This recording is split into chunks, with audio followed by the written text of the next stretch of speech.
জুবিনদাৰ প্ৰতি যি শ্ৰদ্ধাঞ্জলি জ্বলাই আজি 1000 চাকি জ্বলালো। ইয়াৰ পিছতে আমি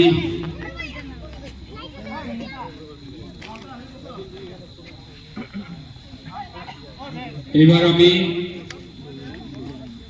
সকলোৱে মিলি মায়াবিনী গীতটো গাম।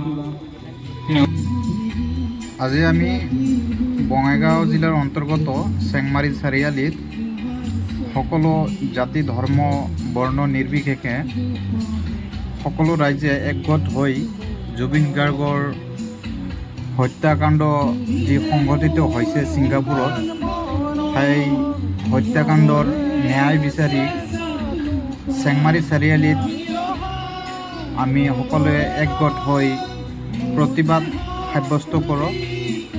আৰু আমি সকলোৱে আশাবাদী যে আমাৰ অসম চৰকাৰে জুবিন গাৰ্গৰ যি হত্যাকাণ্ড হৈছে সেই হত্যাকাণ্ডৰ ন্যায় স্বচ্ছভাৱে দিব, তাৰে আশা কৰিছোঁ। লগতে জুবিন গাৰ্গৰ শ্ৰদ্ধাঞ্জলি আমি সকলোৱে ৰাইজে মিলি জ্ঞাপন কৰিছোঁ। আৰু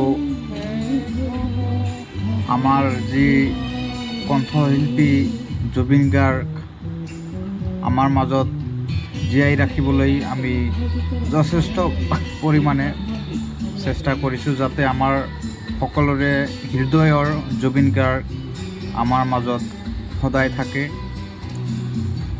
আৰু আমি সকলোৱে মিলি যাতে চিৰজীৱনৰ কাৰণে মনত ৰাখিব পাৰোঁ যে আমাৰ অসমত এজন গণ্যমান্য জনপ্ৰিয় কণ্ঠশিল্পী জুবিন গাৰ্গ নামৰ এজন ব্যক্তি আছিল, যাৰ কাৰণে সকলো অসমবাসীয়ে কান্দিছিল। তেওঁৰ হত্যাকাণ্ডৰ ন্যায় বিচাৰি চৰকাৰৰ বিৰুদ্ধে প্ৰতিবাদ কৰিছিল। আৰু আমি সকলোৱে মিলি চৰকাৰৰ যি ন্যায় দিব সেই ন্যায় আমি সকলোৱে মানি ল'ম। কিন্তু আমাৰ এটাই আশা আছে যে আমি স্বচ্ছভাৱে যেন চৰকাৰৰ পৰা হত্যাকাণ্ডৰ ন্যায় পাওঁ, সেয়া আমি চৰকাৰৰ ওচৰত আশাবাদী। কিন্তু আটাইতকৈ লজ্জাজনক বিষয় হ'ল যে আমি আমাৰ সকলোৰে হৃদয়ৰ জুবিন গাৰ্গৰ ন্যায় বিচাৰি চৰকাৰৰ বিৰুদ্ধে প্ৰতিবাদ কৰিবলগীয়া হৈ গৈছে। এইটো কিয়নো লজ্জাজনক হয়, কাৰণ আমাৰ অসমৰে চৰকাৰ আৰু আমাৰ অসমতেই জন্মগ্ৰহণ কৰা জুবিন গাৰ্গৰ ন্যায় যিদৰে চৰকাৰৰ বিৰুদ্ধে প্ৰতিবাদ কৰিব লগা হৈছে, এইটো আটাইতকৈ বেদনামূলক ঘটনা। আমি চৰকাৰৰ বিৰুদ্ধে প্ৰতিবাদ কৰিব নালাগিছিল। চৰকাৰে নিজাববীয়াকৈ তদন্ত অতি সোনকালে ৰাইজৰ আগত অৱগত কৰাব লাগিছিল, তদন্ত হ'ব লাগিছিল।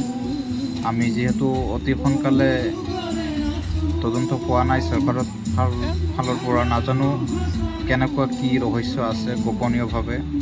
আমি সকলোখিনি ৰাজহুৱা কৰিবলৈ চৰকাৰক অনুৰোধ জনাইছোঁ, যাতে চৰকাৰৰ ফালৰ পৰা কোনো ৰহস্যময় বস্তু লুকাই ৰাখিব নোৱাৰে বা নালাগে।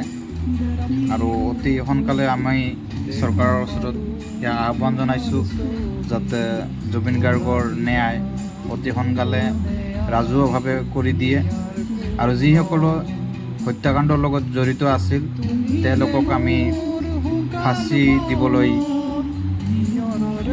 অনুৰোধ জনাইছোঁ, যদি তেওঁলোকে প্ৰকৃততে হত্যাকাণ্ডৰ লগত জড়িত আছিল। আৰু আমি চৰকাৰৰ ওপৰত আশাবাদী যাতে চৰকাৰে স্বচ্ছভাৱে ন্যায় দিয়ে। ধন্যবাদ।